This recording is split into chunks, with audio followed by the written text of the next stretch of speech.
नमस्कार। गुप्ता सरिता संगीत YouTube channel में आप सभी का स्वागत है।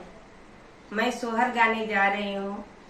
कैसा लगेगा कमेंट करिए, लाइक सब्सक्राइब शेयर करिए। जुग जुग जिया सुललनामा भवनमा के भाग जागल हो, ललना लाल होई है कुलवा के दीपक मनवा में आस लागल हो, ललना लाल होई है कुलवा के दीपक मनवा में आस लागल हो। आजू के दीनावा सुहावन रतिया लुभावन हो, ललना दीदिया के होरीला जन्म ले होरीलवा बड़ा सुंदर हो, ललना दीदिया के होरीला जन्म ले होरीलवा बड़ा सुंदर हो।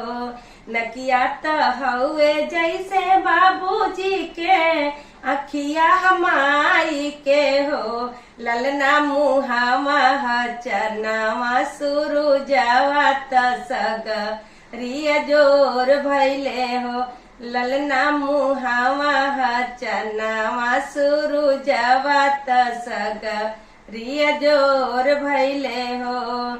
सासू सुहागिन बड़ी भागिनी अनधन लुटावेली हो, ललना दुआरे पर बाजेला बधैया हलिया उठे सोहर हो, ललना दुआरे पर बाजेला बधैया अंगनवा उठे सोहर हो।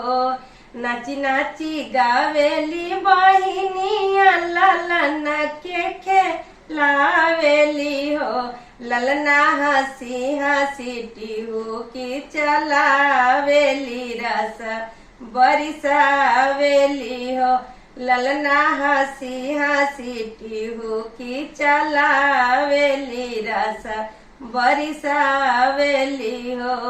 जुग जुग जिया सुलाला नामा भवनमा के भाग जागल हो, ललना लाल होई है कुलवा के दीपक मनवा में आस लागल हो, ललना लाल होई है कुलवा के दीपक मनवा में आस लागल हो।